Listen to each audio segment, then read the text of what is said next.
గుంటూరులో వైసీపీ మాజీ మంత్రి అంబటి రాంబాబు మాట్లాడుతున్నారు. ఇప్పుడు దానికి సంబంధించి లైవ్ చూద్దాం.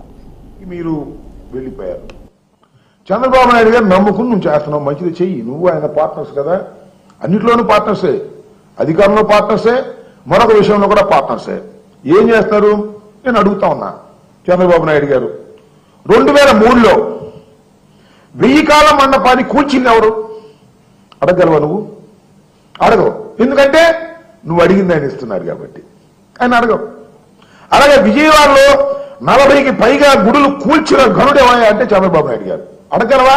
అడగవు. ఎందుకంటే నువ్వు అడిగింది ఆయన ఇస్తున్నాడు కాబట్టి. పుష్కరాల్లో, గోదావరి పుష్కరాల్లో, మళ్ళీ వస్తున్నాయి గోదావరి పుష్కరాలు, 29 మంది చనిపోయారు కేవలం చంద్రబాబు నాయుడు గారి యొక్క ప్రచార ఆర్భాటం వలన. అడగలవా? అడగవు. ఎందుకంటే నువ్వు అడిగింది ఆయన ఇస్తున్నాడు కాబట్టి.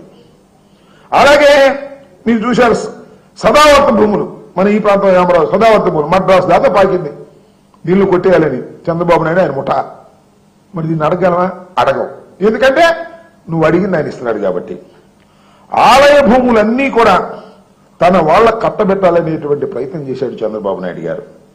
టీడీడీకి చెందిన 50 ఆస్తులు విక్రయించాలని చూసింది చంద్రబాబు నాయుడు గారు. నువ్వు అడగలవా? దాటి గురించి అడగలేవు. ఎందుకంటే నువ్వు అడిగింది ఆయన ఇస్తున్నాడు కాబట్టి. అక్కడ దాకా ఎందుకు? మీ అందరికీ తెలుసు, విజయనగరం జిల్లా రామతీర్థంలో శ్రీరాముడి విగ్రహాన్ని తలనరికేసినటువంటి సంఘటన ఉంది. దానిలో ముద్దాయిగా ఉన్నటువంటి వ్యక్తి చిన్న సూరిబాబు. ఆ వ్యక్తికి సీఎం రిలీఫ్ ఫండ్ నుంచి 5 లక్షలు ఇచ్చాడు చంద్రబాబు నాయుడు గారు. ఇది అడగలవా?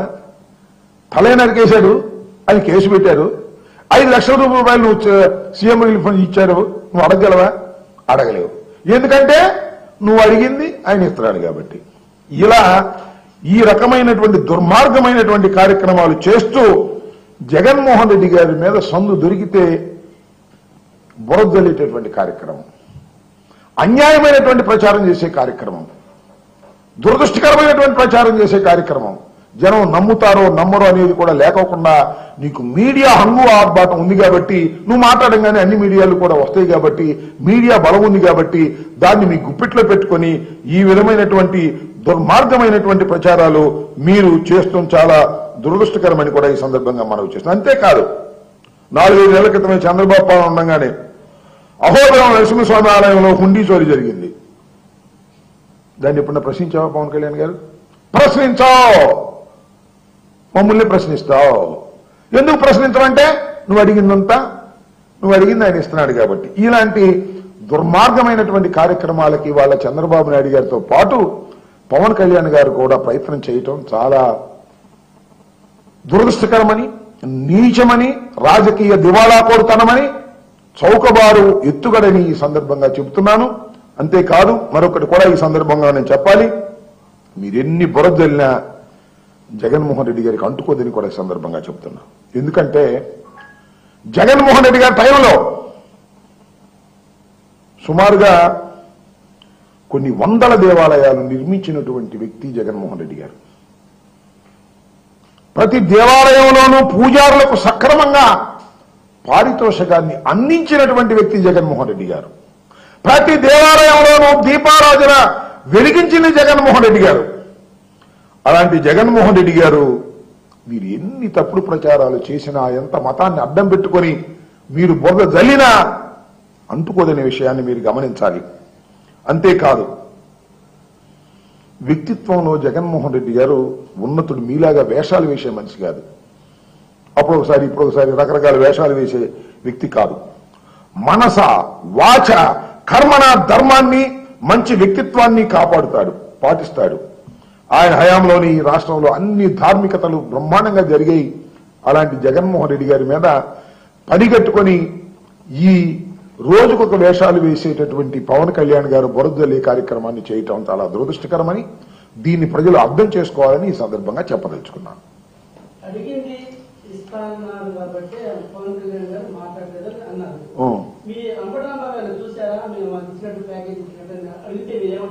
అడగని చెబుతాను. ఎవరు అడుగుతారు? నువ్వు అడుగుతావా ఆయన అడుగుతాడా? అడగని, అడిగితే చెప్తాను. అడిగితే సాక్ష్యాధారాలతో కూడా చెప్తాను. అడిగితే ఆయన అడగమను, సాక్ష్యాధారాలతో కూడా చెప్తాను. పవన్ కళ్యాణ్ చేసిన వ్యాఖ్యల మీద సనాతన ధర్మాన్ని కాపాడుతున్నారని చెప్తున్నారు. అయితే ఇక్కడ ముస్లింలకి క్రిస్టియన్లకి వ్యతిరేకంగా మాట్లాడారు. దీన్ని ముస్లిం సమాజం కానీ క్రిస్టియన్ సమాజం కానీ నేను దాని జోలికి వెళ్ళటం లేదు. ఆయన సనాతన ధర్మాన్ని కాపాడటం కాదు ఆయనకి కావలసింది. ఆయనకి చంద్రబాబు ధర్మాన్ని కాపాడటమే ఆయన ప్రధాన ధ్యేయంగా పెట్టుకున్నాడు అనేది మాత్రం చాలా స్పష్టంగా చెప్పదలుచుకున్నాను. ముస్లిం మనోభావాలు దెబ్బతిన్నాయండి, ఇక్కడ క్రిస్టియన్ మనోభావాలు దెబ్బతిన్నాయి. వైసీపీ ఏమడుతుంది? ఈ దెబ్బతింటే వాటి గురించి మాట్లాడే వాళ్ళు మాట్లాడతారు. నేను తొందరపడొద్దు. ఇవాళ దీని వరకు నేను చెప్పాను. జగన్మోహన్ రెడ్డి గారి మీద బురదల్లేటటువంటి ఒక వికృతమైన కీడని చంద్రబాబు ఆడమంటే ఆడుతున్నాడు. పవన్ కళ్యాణ్ అన్ని వదిలేసి సిగ్గు ఎగ్గు అన్ని వదిలేశాడు. ఏమనుకుంటారో జనం ఏమనుకుంటారో లేదు. తన నియోజకవర్గం గురించి పట్టించుకోడు. ఏది పడితే అది మాట్లాడతాడు. రామ ఏమన్నా అర్థం ఉందా? మాట్లాడడానికి ఏమైనా అర్థం ఉందా? ఒకసారి అది మాట్లాడతాడు, ఒకసారి ఇది మాట్లాడతాడు, ఒకసారి దిష్టి అంటాడు, ఒకసారి అది అంటాడు.